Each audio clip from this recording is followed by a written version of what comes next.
The number one thing that I'm asked about cross-country skiing is how to get into a good form and get into good technique for downhills. That's the thing that screws people up the most, and it's ironic because cross-country skiers are spending as much time going up and across flats as they are on downhills, but it's the area that most people are worried about.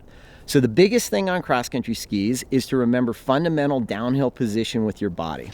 Now, right now, I'm standing straight up. And if I come down in this position, any kind of slope, this is going to be a disadvantageous position because I'm going to have my weight pitched both forward and backwards and to the side because I've got my weight centered across my foot. So what I need to do is get myself into a lowered position that has more of the weight centered over the ball of the foot.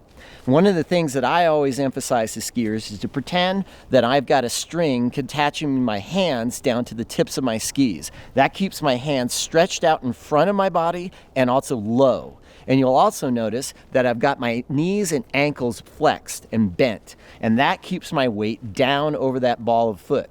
From this position, I'm able to attack any type of hill, whether it's a really, really steep hill, a turny hill, any kind of hill in this position.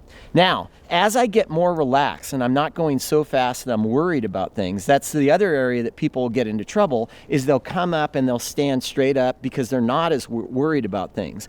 A better position to get into is to come up into what we call a tuck position or a standing tuck position. From this position here, where I've got my hands in front of my face, I'm still able to maintain that flex with the ankles and the knees.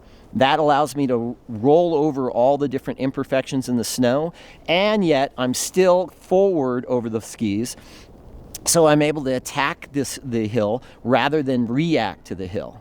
Now, as I get more and more comfortable and I'm also going even faster, then I can lower myself down into what is called a speed tuck. And this is actually a great position when you're on a very, very long, gradual hill where you're not worried about where you're going or how much speed you're building up. And it's actually more relaxing than it looks because I'm resting my elbows on my thigh, okay, or my quad. And then again, I can come up into a standing position.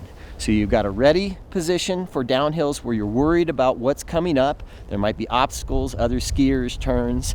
You've got a standing tuck position for something where you're kind of not in between of what's happening, and then you have a speed tuck position. And those are all the ways to attack a straight ahead downhill.